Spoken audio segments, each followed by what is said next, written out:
Okay, so this will be recorded.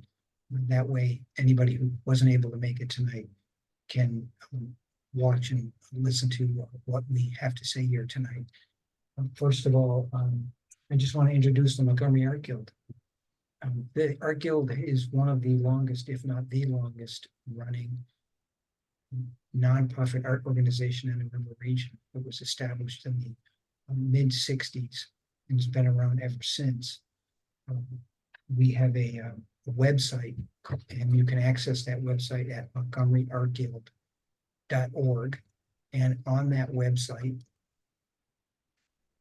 there are resource videos. One that in particular would be helpful for most of us is a video discussion with a number of artists about how to enter shows. I actually listened to that video again and again to refresh my memory when I'm getting ready to submit to a show. Anyways, there's all kinds of resource material there. If you're not receiving regular mailings from the Montgomery Art Guild, you can sign up on a mailing list and get on that list. We send out a bi-monthly event calendar. And what else is there? If you're not a member of the Montgomery Art Guild, you can join. So there's some different ways that you can connect with us. I want to welcome you all here. Thank you for being here. I want to thank the Regions Bank first and foremost, because without them, this doesn't happen.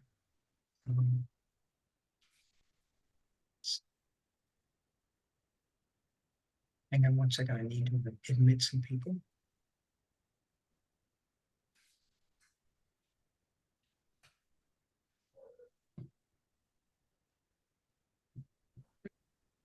Sorry, I'm doing two things. I'm working on it, sweetie. You have to turn yours off.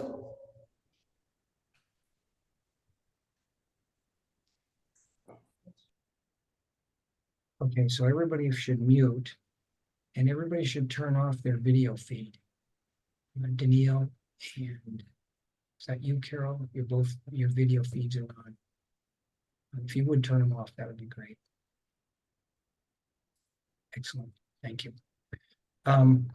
So let's see, where was I? I was thanking everybody. Regions Bank, without Regions Bank offering the use of that space on the mezzanine level, and without the large financial contribution that they make to us every single year, that lets us have in the neighborhood of $3,500 in cash prizes and also publish a really professional looking catalog, the show wouldn't be possible.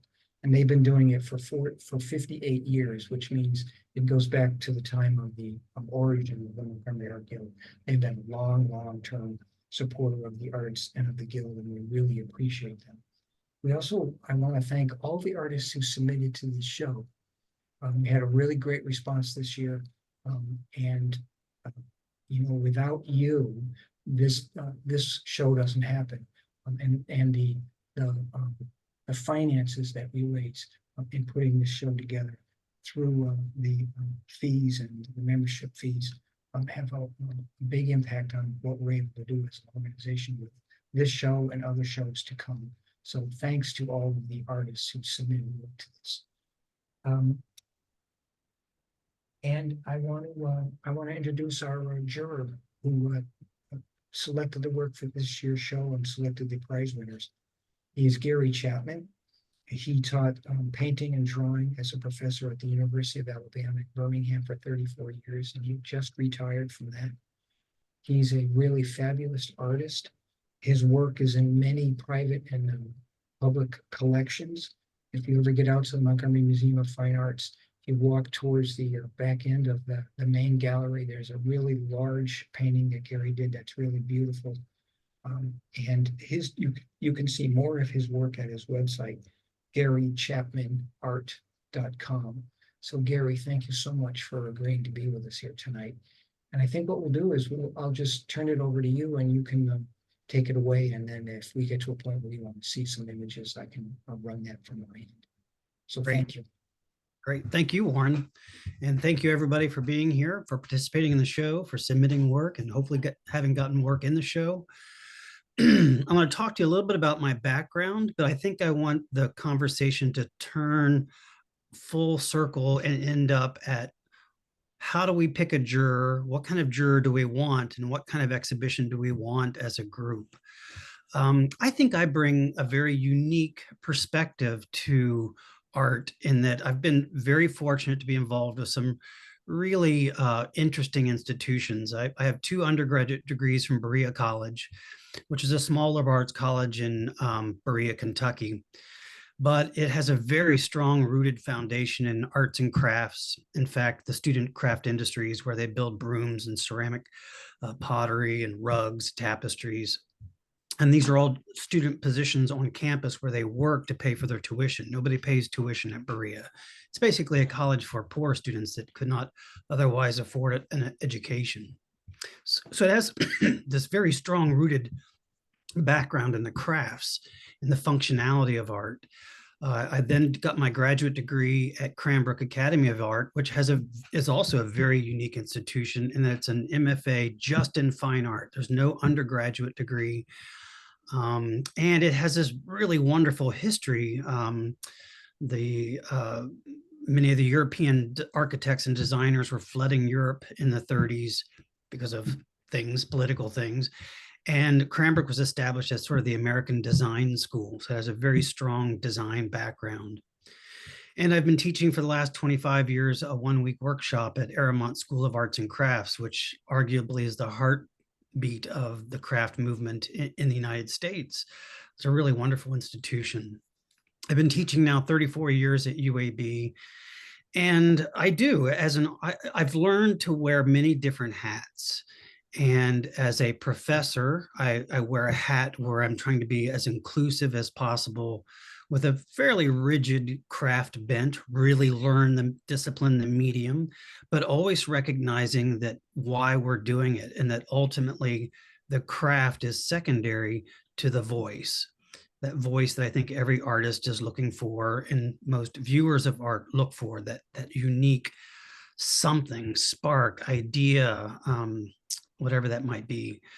And so as a professor, it's important to have that very inclusive idea and allow people to approach paint in their own with their own understanding, but still understanding the medium and how to apply it well. That doesn't mean realism.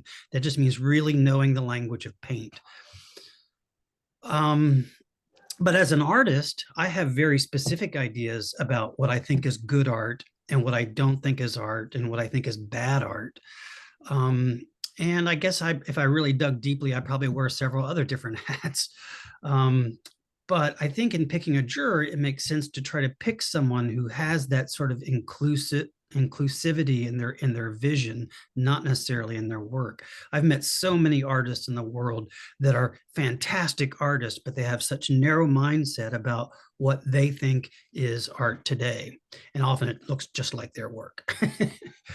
So that's sort of my background.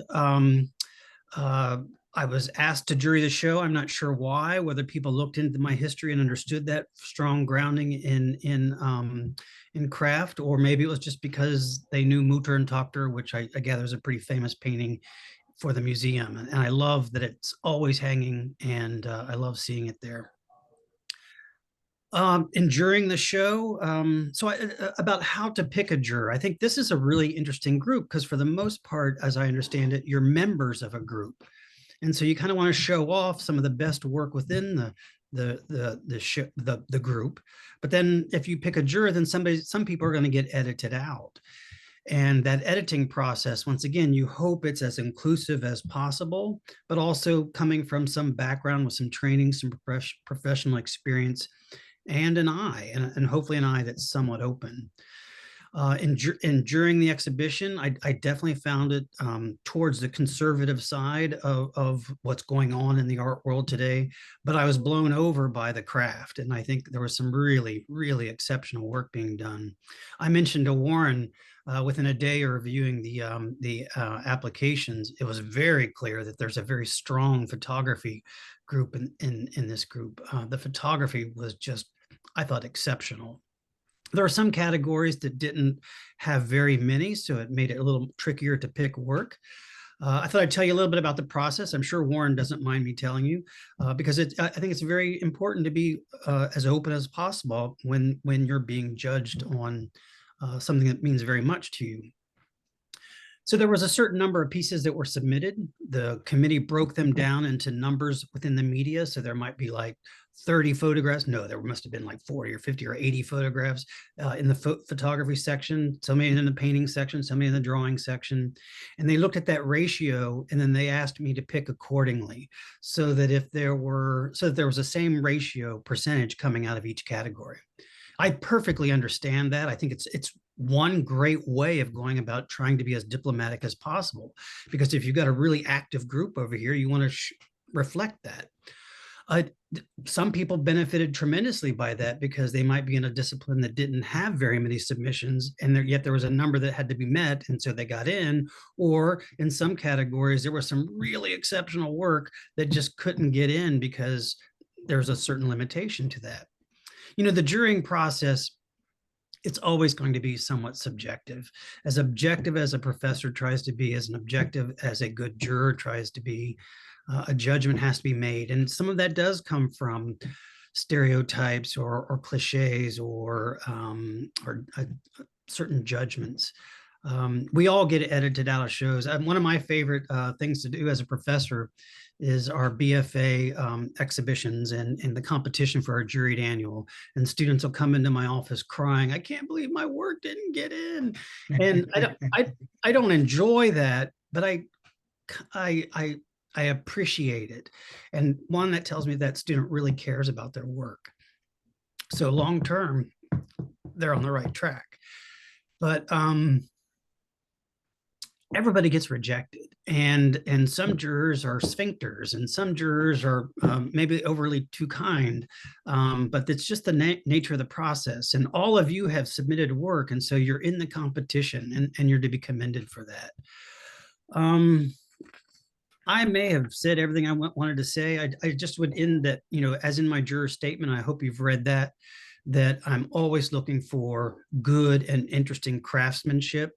Don't take that to be labeled as realism or some specific approach to vision, but know the medium and know the discipline and show me how well you can use it to do something with.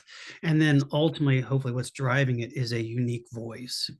I find that in the art world, the big art world, you know, those that are showing in New York and those that are showing in Birmingham and those that are showing at the Montgomery Art Guild, there's this full range of artists. And there's a pendulum in the art world.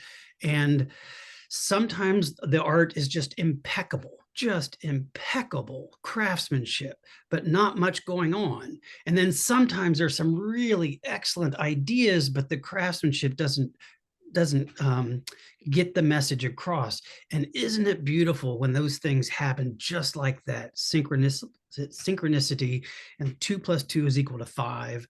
That, you know, not only do you have this incredible language that's being utilized and said in a way that I hadn't heard, and then you've got something that's driving it, and wow.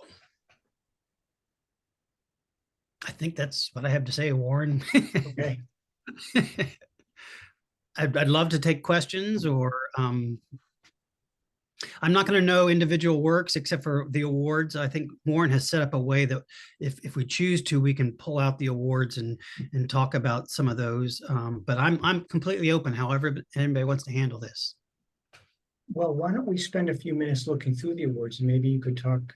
I'll start with the pieces that were the award winners in the categories, and you could talk a little bit about what you liked about them, or you know, how you responded to those pieces, because you've just mentioned the idea of craftsmanship and ideas.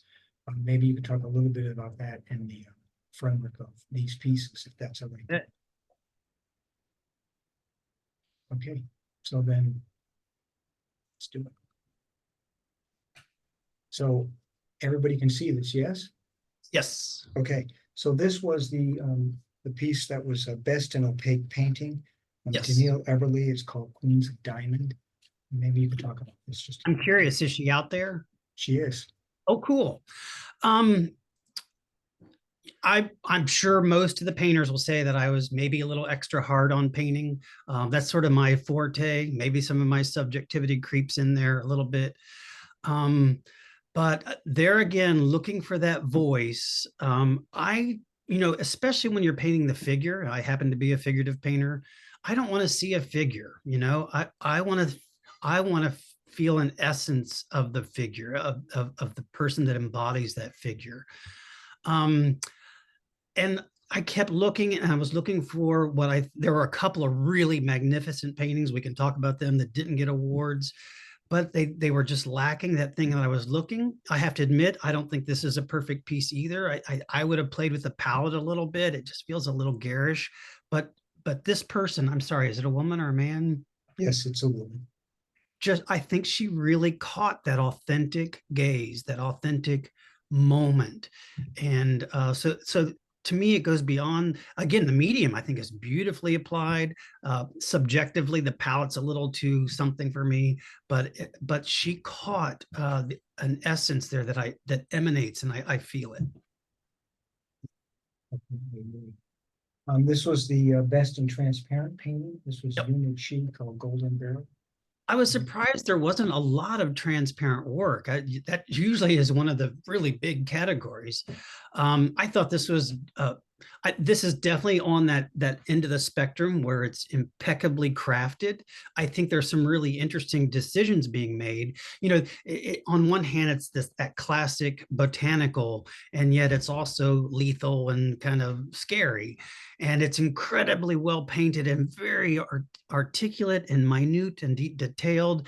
And then there's that botanical decision not to paint it in its environment so that we really focus on the object itself.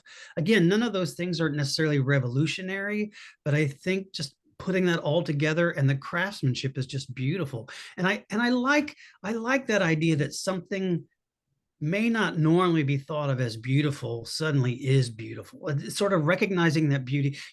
I know the decayed barn and the trees and some of those are really beautiful, but I know it so well. And this is something a little fresh. Okay, this was the best in three-dimensional work by Harper Payne. It was called Crossroads. It's a silver piece.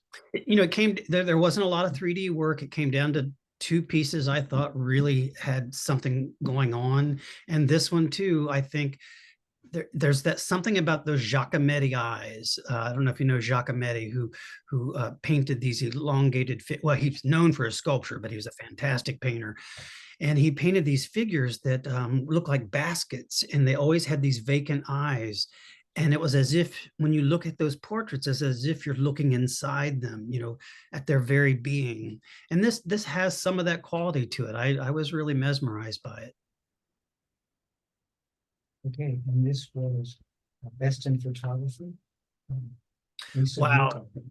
Like I said, photography was just, I think it was a really, really strong display of work. And not only that, there was really strong photography that this just didn't get in. I thought, it's the microcosm of the macrocosm. It's that extreme close up, the colors.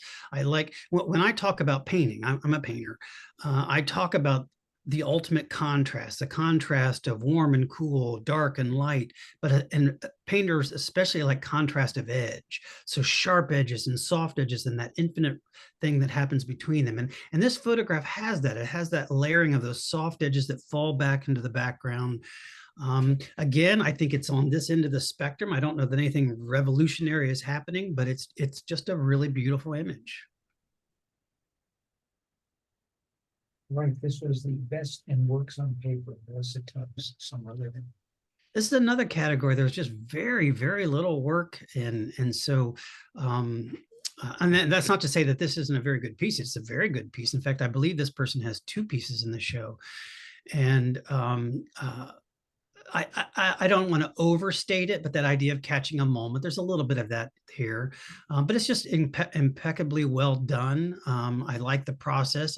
I not being a printmaker or this kind of draftsman, I like that I can look at the drawing or the print up close, but I can also look at it at a distance. And there's that sort of that sort of two ways of looking at the image that I enjoy.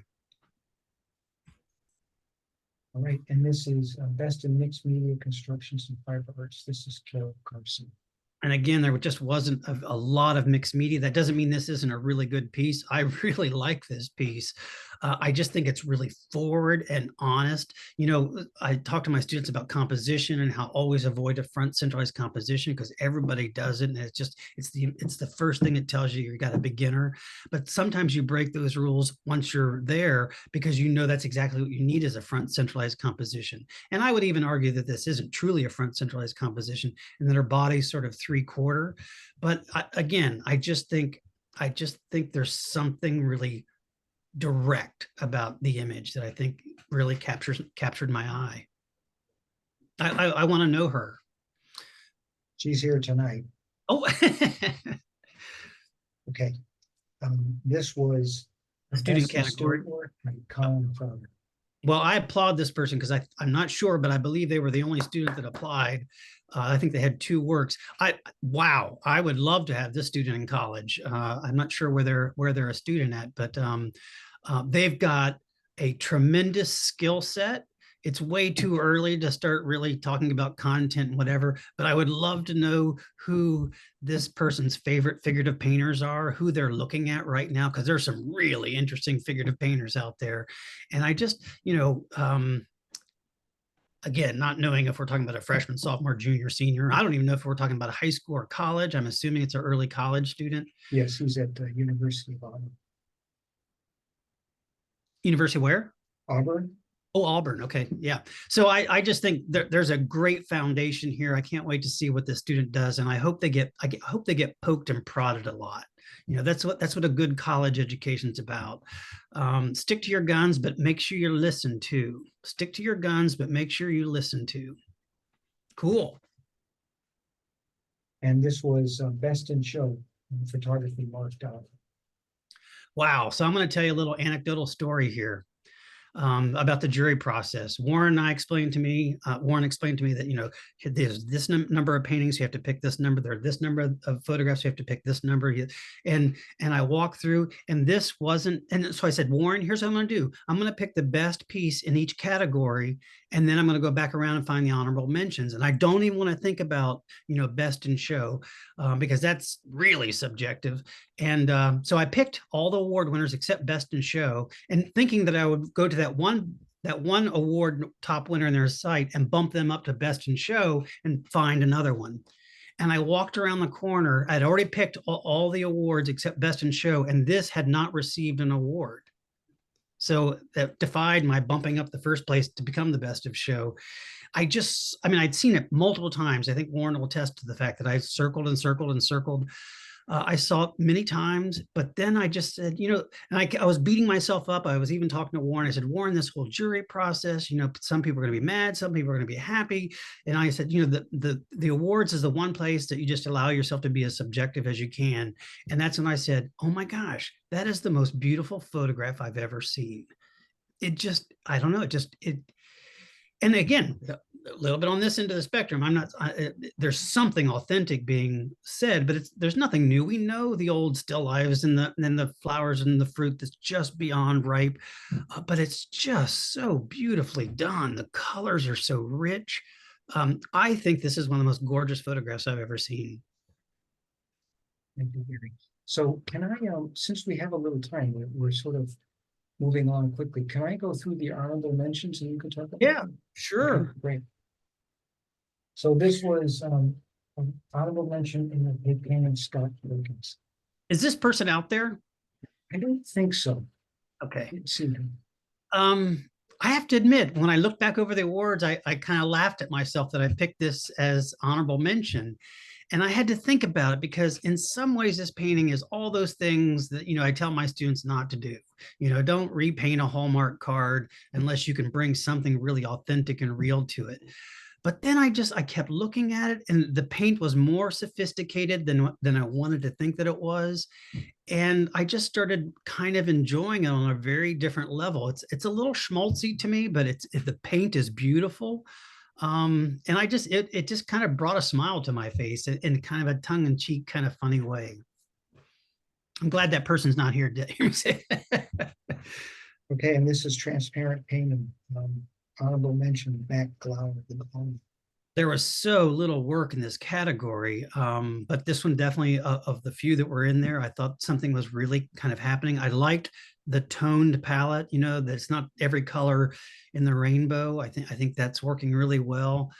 There's that contrast of the actual tree and the reflection of the tree, which is much softer. So it has a lot of those elements that I kind of look for, that element of contrast, opacity, and translucency. It's just a nice, simple little painting. And this is the honorable mention, three dimension, Christopher. Yeah, and I believe this person had two pieces in the show, right? Correct. Yeah, I thought they were. I thought they were really strong pieces. I like this one in particular on the tilt. I can't remember if the other one was on a tilt either.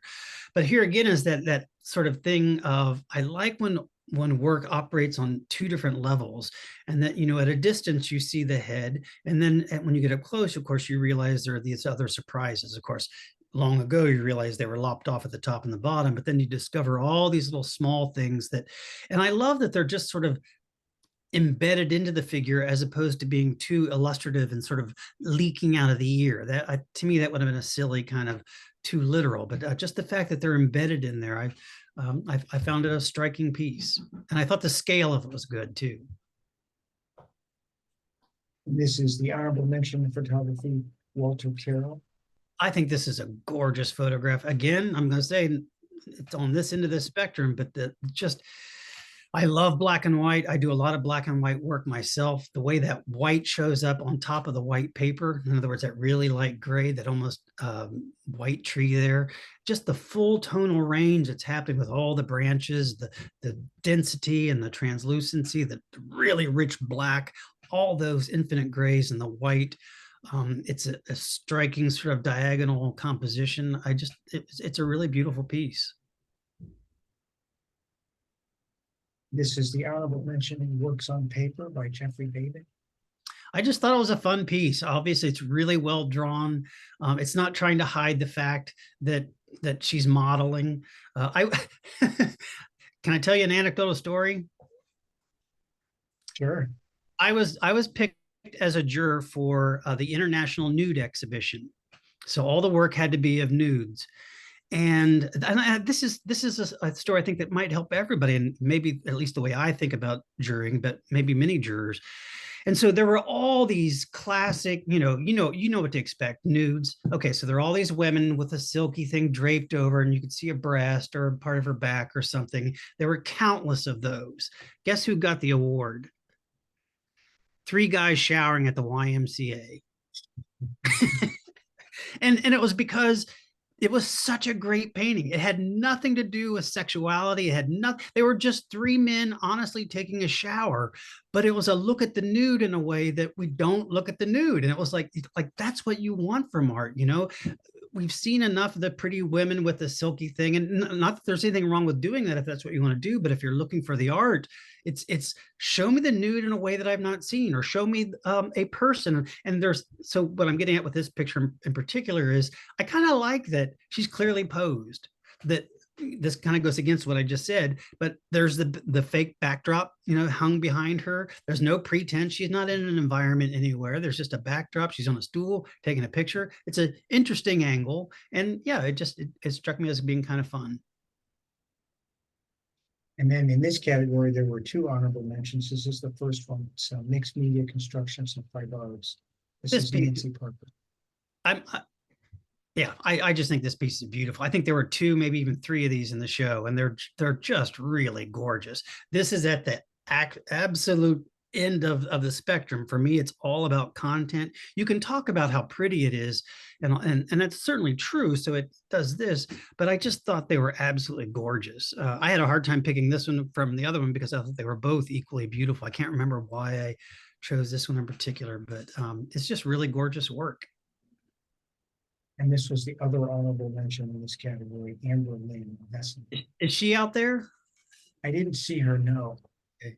again, here's one of those brutal honesty, just kind of like you know, especially if you've heard me the last half hour talking about content, what's driving art, and da, da, da, da. It doesn't have to be political, socio-political, whatever. But you just want something there.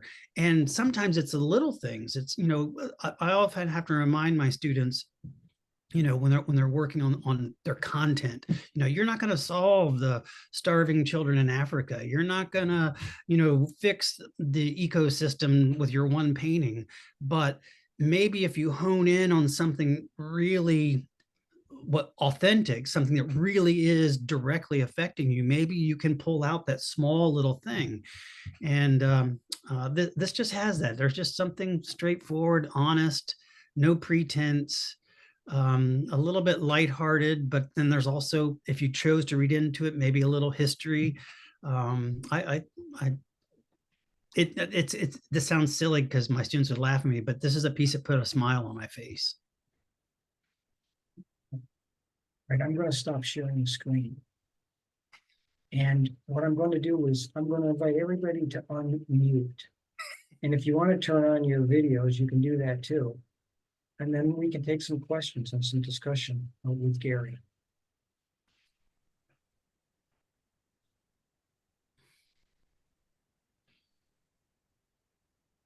Oh, is Lisa the photographer? She I is. am, yes. I see your background. It's a different piece actually than. Oh yeah, oh yeah, but it's your language. Yeah.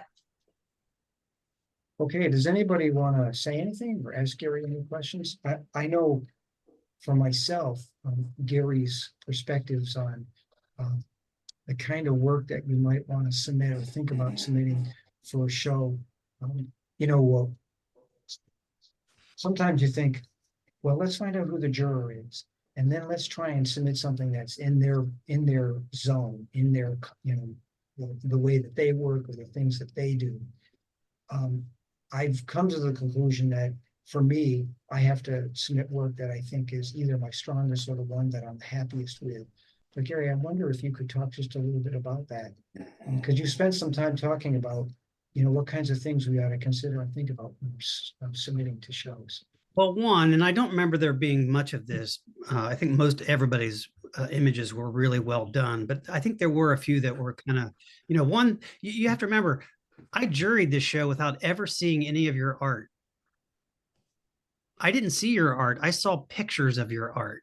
I saw little tiny rays of light coming out of my computer that were trying to attempt to interpret your art.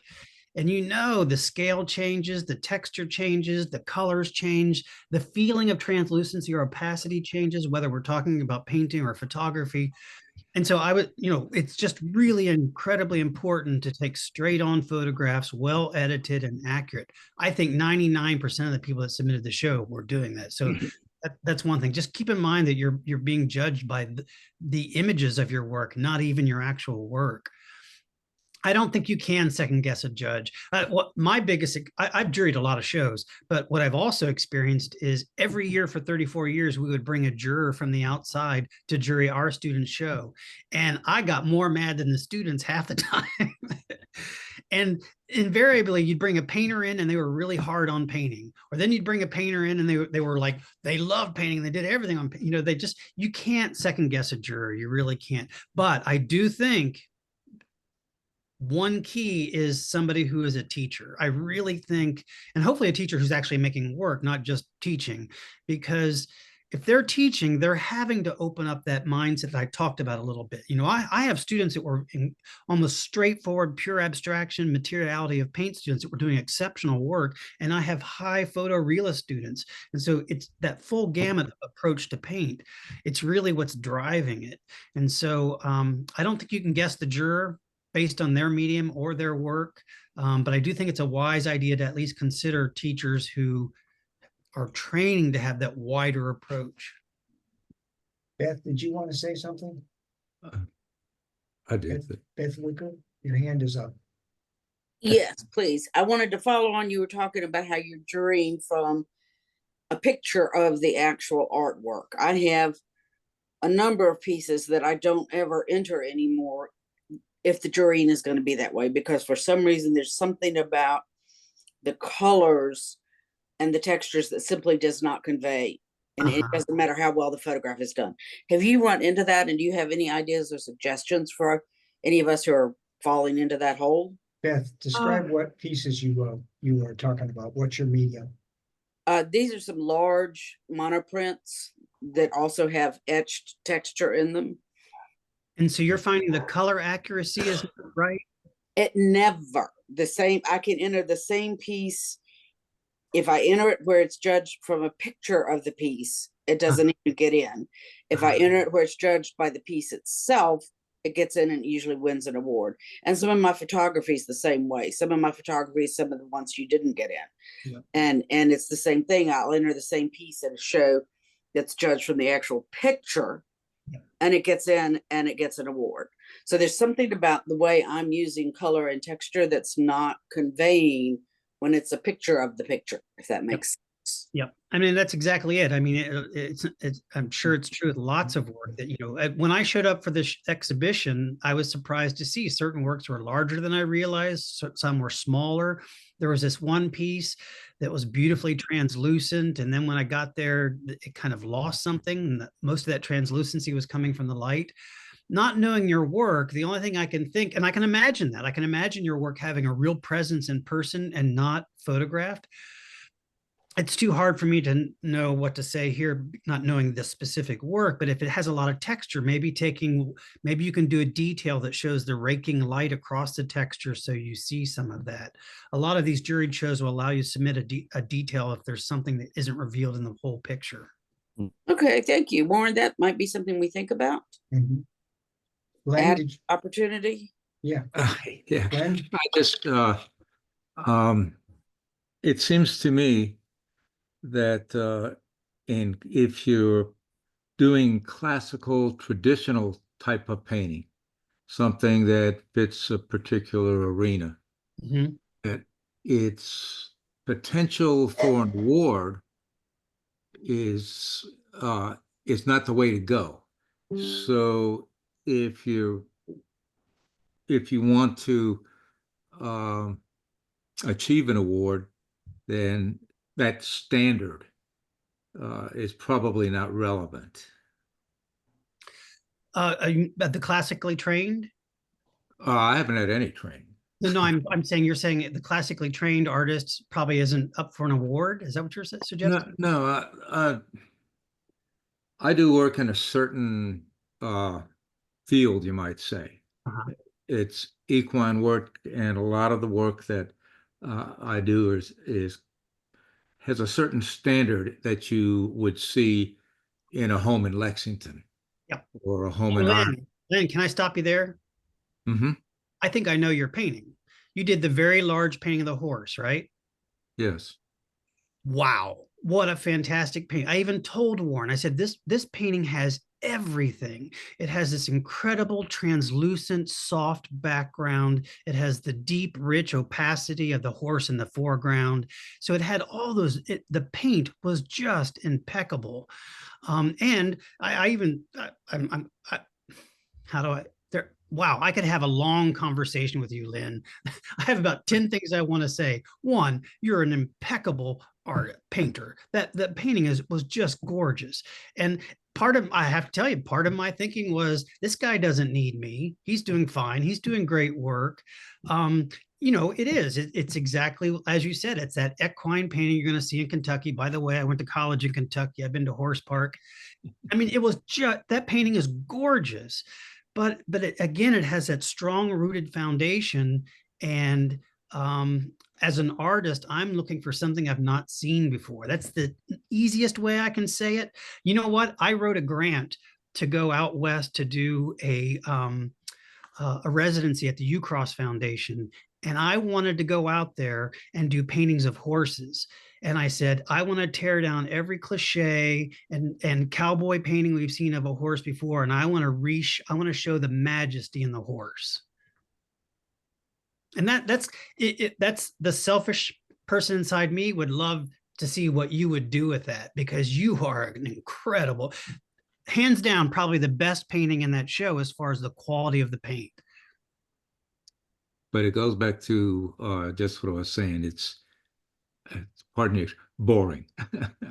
I would never use that harsh a word. It's just what I know. It's, you know, we've Well, seen, yeah, I'm asking because I spend I spend time in that, and I really that's my love. hey, But hey, Lynn, I could sit and drink scotch and look at that painting all night long. I'm not bored with that painting at all.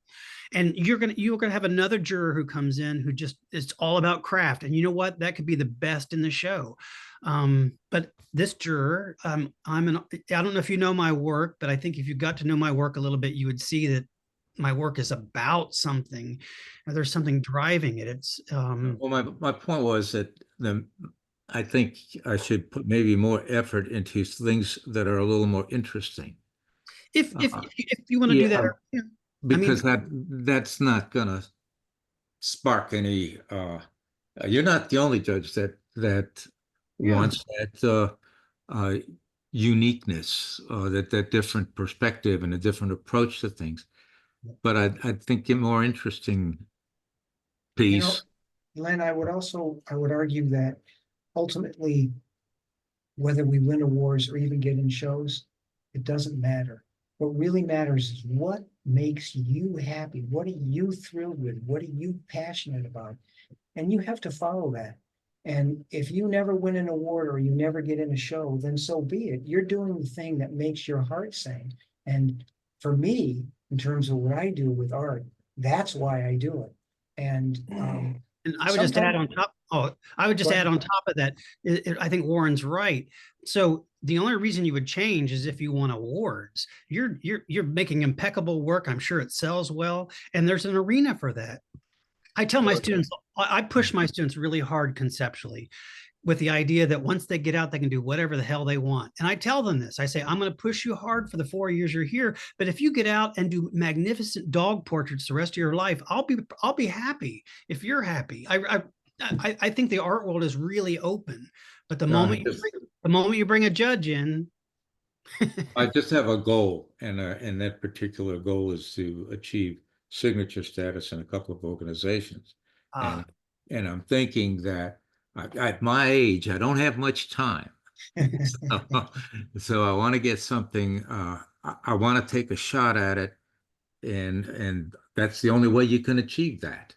yeah. So anyway, I Hey, understand what you Lynn, said, and I've learned a lot from your discussion. And good. I'm not being argumentative at all. Oh no, no. And I Lynn, just my wife tells me that I can say 9 wonderful things to my daughter in one point of criticism, and all she'll hear is the criticism. actually that's all I want to hear because that's how I can improve. Yeah. Well, Lynn, I'm telling you, your work is fantastic. It really is. I told Warren that. Warren, did I not tell you that? You did. You did. Well, thank you. Yep. All right. More questions, more discussion? Well, I noticed in the chat that there was a question to explain my work, and I don't know if you want me to explain it or if you wanted Gary to explain it. Well, I think I would never explain your. I critiqued it and told you what I liked about it. You tell us, you explain it. So do you want to put it back up there again so that I could talk about it? Is that?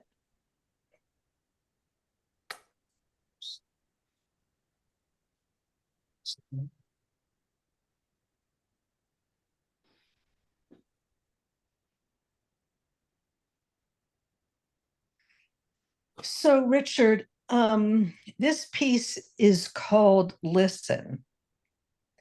And you know that I work in photography.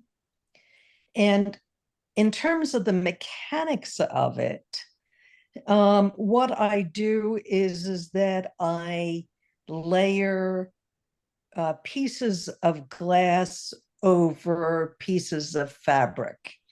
And I photograph outside using reflectors to control the light a bit. And what I tend to do is that I tend to crop in tightly so that the object that's getting photographed is not the subject matter, but the transformation of the dynamics between the materials that I'm using, how they manipulate each other, the movement, the light, the color, the composition, all of that is what I'm seeking. Now, I have a background as a clinical therapist. And so, although my work is not, a lot of my work has to do, I call them joyful abstracts. So, I've been interested in helping people to feel better, a lot of my life. And I've been, involved in what's been the stresses of the country. There's such a divide. Families are having difficult times talking to each other. Friends are having difficult times continuing their friendships because of the intense differences in the politics and the values that go behind the politics. And so this piece spoke to me, this concept of listen, the sense of energy moving, the receptiveness and the echo, that both of the taking in and the moving out of energy is what this piece is about. Does that address what you're wanting to know? Have I answered your question? Sounded like a good answer to me. I hope it did for Richard. Richard posed the question. Well, he hasn't spoken up, so. Richard, you may be on mute. Can you unmute yourself? Yes, that's what I wanted to know. I appreciate your explanation. Okay, thank you. Thanks, Lisa. There's something about that work, but also other work, and also about the work that I'm always thinking about, that I'm creating, and that is everything that Gary has said, everything that some of the other folks here have said. For me, another aspect of what thrills me so much is when a piece, it has some vitality or life to it. It's not so much a conceptual thing, but it's how the form fits, how it fits, how each piece fits individually, how they play with each other, how they play with the frame, all of that. That aspect of what goes into art, it also just thrills me. I want to say two other things. One, when we talked with Gary about how he would go about working on the show, we said we'd like to try and get a balance across the categories, but we also think he should pick the best work. I don't want anybody to think that we specifically said this is hard and fast and that's how you have to do it. We wanted to try and do it in both ways if we could. And then Gary had the task of picking the best work within the frame. Okay, more questions and discussion. I just want to say thank you. Oh, thank you. I would add thank you, for sure.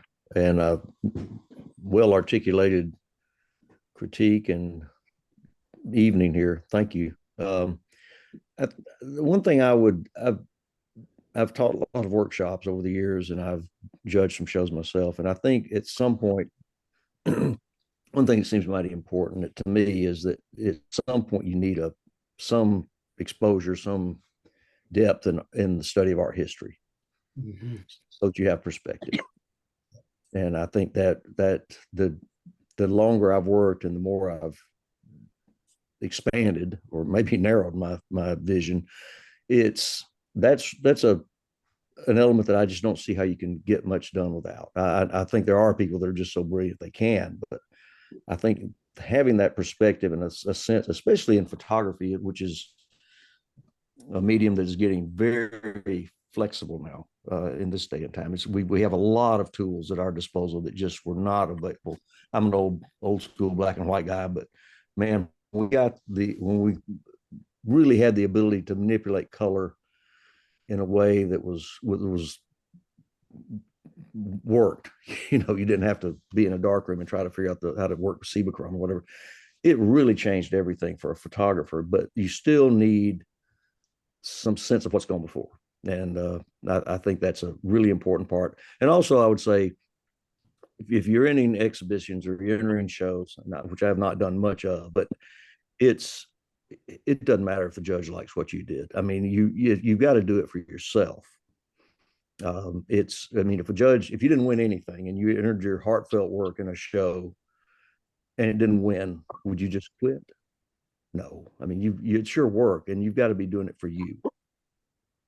Yeah, Mark, I concur with the whole art history thing. That is so important for many reasons. One, just to have that strong knowledge base of what has been done before, but it's also to go back to what has been done before, because I love that quote. There's only 7 narratives in the world. There's only so many, there's nothing new under the sun. And so as artists, we are constantly retelling the same stories. So the trick there is, how do you bring something fresh to that story that is uniquely yours or of our time? And you have to know the past in order to bring something new to that old time story. Yeah, I think art history is very important. And something else you were saying, it's like my camera froze or your head froze, but I'll assume it was wonderful. What you just said must have been amazing. No, your camera froze up, so I was like, well. Anyway, thank you very much. I mean, I really enjoyed getting to know you a little bit on this evening and hearing your articulation of your approach. thank you. And of course, it's wonderful to be chosen. So is there more? Yes, could I make a comment? Sure, that's fine. Okay, so I wanted to, in talking about jurors and what that means about your artwork. I moved here from the Carolinas, and at that point in my life, I was primarily a printmaker doing these large monoprints. And there was a regional print show every year in Charlotte, North Carolina, and I always entered and I always got in, and I almost always won an award. And then one year I entered and I didn't get in, and I didn't win an award. And I told my husband, it's a 5-hour round trip, we're doing it. Because I want to see why. Yeah. And my prints were about 3 feet by 2 feet, and they were full of color. It was all color, not black and white, all color.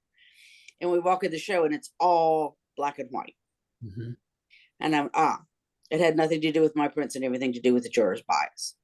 So for all of you, and Lynn in particular, I guess, when you're thinking about a show, whether you get in and whether you get an award has as much to say about the juror as it does about your work. And don't forget that, and don't let it discourage you, whatever happens. Yes. When I've jurored shows, I've pointed out to people that, look, these are the pieces I've chosen right now. If I had another cup of coffee, I might have chosen something else. And I'll add that on the Montgomery Art Guild website, under resources, amongst all the many videos that are there, there is one video where we did a Zoom call with about 20 artists, and we discussed this question: how you submit for a show, what's the perspective, how do you go about doing that, all the things that are involved in that. It's worth, like I said, I go back and I look at that every time before I submit to another show, just to sort of refresh my memory about what other artists have to say about this. It's why it's also important to go to these receptions and look at the work, even if you don't get in, because you want to see what did get in. You want to talk to the other artists. And it isn't just networking, but it's networking so you can find out more about how they're working, what they're doing, especially the art that you're really thrilled with. Man, go chase those artists down and chat them up and find out what they're doing and how they're doing it and why. And it all starts to come to play in how you do your work. So I think no matter what happens, it's all good. Yes, and you need to go to a lot of shows. You need to go to a lot of shows because you need to get a sense of what scale and presentation mean to a work and how it's received. Okay, anything more? No.